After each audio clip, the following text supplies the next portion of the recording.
नमस्कार मित्रांनो, स्वागत आहे एमपीएससी आपल्या युट्यूब चॅनलमध्ये. मित्रांनो, आज आपण 20 मार्च 2026 च्या चालू घडामोडीचे प्रश्न आणि उत्तरे पाहणार आहोत. या व्हिडिओमध्ये आपण यासारखे सर्व प्रश्न आज कव्हर करणार आहोत. त्यामुळे व्हिडिओला शेवटपर्यंत नक्की पहा. चॅनलवर नवीन असाल तर चॅनल सबस्क्राईब करायला विसरू नका. व्हिडिओ आवडल्यास लाईक आणि शेअर नक्की करा. चला तर सुरू करूया. आजचा आपला पहिला प्रश्न आहे, एचडीएफसी बँकेच्या अंतरिम अध्यक्षपदी कोणाची नियुक्ती करण्यात आलेली आहे? आणि त्याचे योग्य उत्तर आहे पर्याय क्रमांक 2 के मिस्त्री. अधिक माहिती जाणून घ्या. एचडीएफसी बँकेच्या अध्यक्षांच्या राजीनाम्यानंतर भारतीय रिझर्व्ह बँकेने के मिस्त्री यांच्या अंतरिम अर्धवेळ अध्यक्ष म्हणून नियुक्तीला मंजुरी दिलेली आहे. तर मित्रांनो, एचडीएफसी बँकेचे अध्यक्ष कोण होते? तर अतानु चक्रवर्ती हे एचडीएफसी बँकेचे अध्यक्ष होते आणि त्यांनी नुकताच राजीनामा दिलेला आहे. आणि त्यांच्या राजीनाम्याचे कारण काय होते? तर मूल्य आणि नैतिकतेच्या मुद्द्यावरून त्यांनी हा एचडीएफसी बँकेच्या अध्यक्षपदाचा राजीनामा दिलेला आहे. आणि आता अर्धवेळ अध्यक्ष म्हणून कोणाला मंजुरी देण्यात आली आहे? तर के मिस्त्री यांना मंजुरी देण्यात आलेली आहे. आणि के मिस्त्री यांचा कार्यकाळ किती असणार आहे? तर 19 मार्च 2026 पासून सुरू होऊन तो 3 महिन्याचा कार्यकाळ असेल. चला तर पुढचा प्रश्न पाहूयात. प्रश्न क्रमांक 2 आहे, IOS सागर उपक्रमचा उद्देश काय आहे? आणि त्याचे योग्य उत्तर आहे पर्याय क्रमांक 1 सागरी सुरक्षा.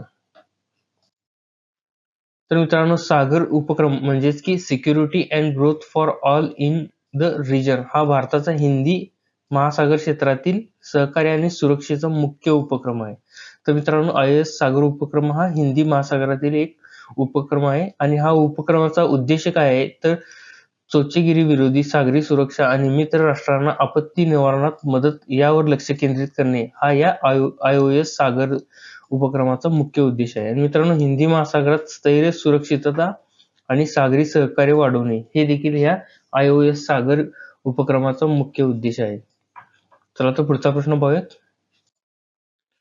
प्रश्न क्रमांक 3 आहे, मराठी भाषेसाठीचा 2025 साठीचा साहित्य अकादमी पुरस्कार कोणाला जाहीर झालेला आहे?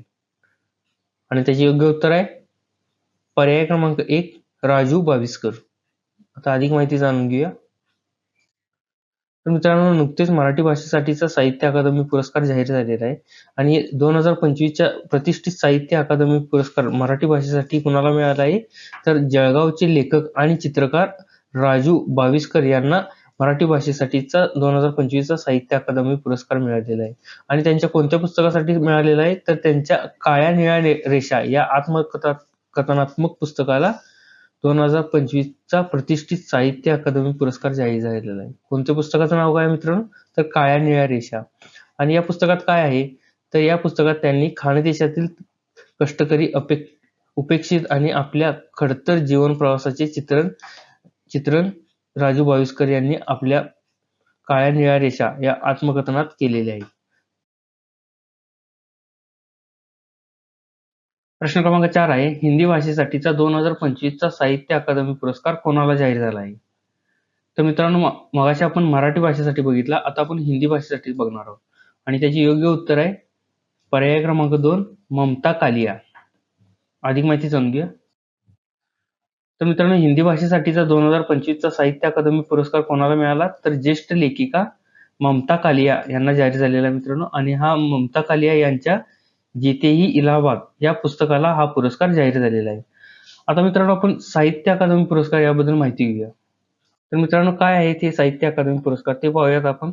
साहित्य अकादमी पुरस्कार हे भारत सरकारचा प्रतिष्ठित साहित्यिक सन्मान आहे, जो 1954 मध्ये स्थापित होऊन 1955 पासून दरवर्षी दिला जातो. तर मित्रांनो, 1954 मध्ये साहित्य अकादमी पुरस्काराची स्थापना झाली आणि 1955 मध्ये पहिला साहित्य अकादमी पुरस्कार देण्यात आला. आणि हे पुरस्कार मान्यताप्राप्त 24 भाषांमधील 22 अनुसूची आणि इंग्रजी प्लस राजस्थानी अशा एकूण 24 भाषांमधील उत्कृष्ट साहित्य कार्यासाठी दिले जातात. आणि यात मित्रांनो 1 लाख रुपये रोख आणि ताम्रपट आणि शाल या पुरस्कार सोबत दिले जातात. आणि प्रथम पुरस्कार कोणाला देण्यात आला?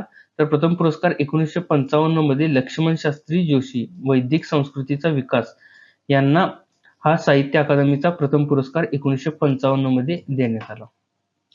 चला तर पुढचा प्रश्न पाहूयात. प्रश्न क्रमांक 5 आहे, बीसीसीआयने T20 विश्वचषक 2026 मधील ऐतिहासिक विजयाबद्दल भारतीय संघाला किती रुपयाचे रोख बक्षीस जाहीर केले? आणि त्याचे योग्य उत्तर आहे पर्याय क्रमांक 2 131 कोटी रुपये. तर मित्रांनो, भारतीय क्रिकेट नियामक मंडळाने म्हणजेच की बीसीसीआयने T20 विश्वचषक 2026 मधील ऐतिहासिक विजयाबद्दल 131 कोटी रुपयाचं बक्षीस जाहीर केलेले आहे भारतीय संघाला.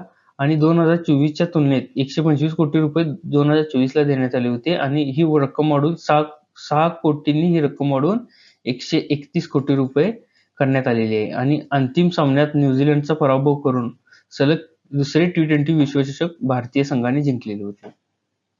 पुढचा प्रश्न पाहूयात. प्रश्न क्रमांक 6 आहे 2026 चा प्रतिष्ठित संगीत कलानिधी पुरस्कार कोणाला जाहीर झाला आहे? आणि त्याचे योग्य उत्तर आहे पर्याय क्रमांक 4 डॉक्टर जयंती कुमारेश. नुकतेच प्रसिद्ध सरस्वती वीणावादक डॉक्टर जयंती कुमारेश यांची 2026 च्या प्रतिष्ठित संगीत कलानिधी पुरस्कारासाठी निवड करण्यात आलेली आहे. तर मित्रांनो, प्रतिष्ठित संगीत कलानिधी पुरस्कार कोणाला जाहीर झाला? तर तो डॉक्टर जयंती कुमारेश यांना जाहीर झाला. आणि त्या कशासाठी प्रसिद्ध आहेत? तर वीणावादक यासाठी प्रसिद्ध आहेत. आणि मित्रांनो, या पुरस्काराबद्दल जाणून घ्या. तर चेन्नई स्थित द म्युझिक अकॅडमी तर्फे हा पुरस्कार दिला जातो, जो कर्नाटक संगीतातील सर्वोच्च सन्मान मानला जातो. कोणता? संगीत कलानिधी पुरस्कार. चला तर पुढचा प्रश्न पाहूया. प्रश्न क्रमांक 7 आहे 12वी आशियाई आणि प्रादेशिक पॅसिफिक परिषद मार्च 2026 मध्ये कोठे आयोजित करण्यात आली होती? आणि त्याचे योग्य उत्तर आहे पर्याय क्रमांक 3 नवी दिल्ली. तर नुकतेच 12वी आशियाई आणि पॅसिफिक प्रादेशिक 11 ते 13 मार्च 2026 दरम्यान नवी दिल्ली येथील भारत मंडपम म्हणजेच की आपण प्रगती मैदान म्हणतो येथे आयोजित करण्यात आली होती. आणि या 12वी आशियाई पॅसिफिक परिषदेचं थीम काय होती? तर सीमा ओलांडणे, न्याय सुरक्षित करणे आणि जागतिकीकृत जगात बेकायदेशीर इमिग्रेशन आणि क्रॉस बॉर्डर क्राईमला अभियोगात्मक प्रतिसाद, हे या वर्षाची थीम होती. कुठली? तर 12वी आशियाई आणि प्रादेशिक पॅसिफिक परिषदेची. आणि ती कुठे आयोजित झाली होती? तर नवी दिल्ली येथे आयोजित झाली होती. चला तर पुढचा प्रश्न पाहूया. प्रश्न क्रमांक 8 आहे दरवर्षी जागतिक चिमणी दिवस कधी साजरा केला जातो? आणि त्याचे योग्य उत्तर आहे पर्याय क्रमांक 1 20 मार्च. तर मित्रांनो, शहरीकरण आणि प्रदूषणामुळे कमी होत चाललेल्या चिमण्यांच्या संख्येबद्दल जागरूकता निर्माण करण्यासाठी आणि त्यांच्या संवर्धनासाठी 21 मार्च हा दिवस दरवर्षी जागतिक चिमणी दिवस म्हणून साजरा केला जातो. आणि पहिला चिमणी दिवस कधी साजरा करण्यात आला? तर 20 मार्च 2010 रोजी पहिला जागतिक चिमणी दिवस साजरा करण्यात आला होता. पुढचा प्रश्न पाहूयात. प्रश्न क्रमांक 9 आहे 2026 चा प्रिझकर आर्किटेक्चर पुरस्कार कोणाला जाहीर झाला आहे? आणि त्याचे योग्य उत्तर आहे पर्याय क्रमांक 2 स्मिलजान रॅडिक क्लर्क यांना प्रिझकर आर्किटेक्चर पुरस्कार जाहीर झालेला आहे. तर मित्रांनो, नुकतेच 2026 चा प्रतिष्ठित प्रिझकर आर्किटेक्चर पुरस्कार चिलीचे प्रसिद्ध वास्तुविशारद स्मिलजान रॅडिक क्लर्क यांना जाहीर झालेला आहे मित्रांनो. आणि हे रॅडिक हे चिलीचे दुसरे वास्तुविशारद आहेत. म्हणजेच की ह्याच्यापूर्वी हा पुरस्कार 2016 मध्ये अलेजांद्रो अरावेना यांच्यानंतर प्रिझकर आर्किटेक्चर पुरस्कार रॅडिक क्लर्क यांना जाहीर झालेला आहे. पुढचा प्रश्न पाहूयात. प्रश्न क्रमांक 10 आहे डिजिटल ट्विन तंत्रज्ञान पूर्णपणे कार्यान्वित करणारे भारतातील पहिले प्रमुख बंदर कोणते ठरले आहे? आणि त्याचे योग्य उत्तर आहे पर्याय क्रमांक 3 VO चिदंबरनार बंदर. अधिक माहिती जाणून घ्या. तर अलीकडे तमिळनाडूतील VO चिदंबरनार बंदर व्यवस्थापनासाठी डिजिटल ट्विन तंत्रज्ञान पूर्णपणे कार्यान्वित करणारे भारतातील पहिले प्रमुख बंदर होण्याचा मान मिळवलेला आहे.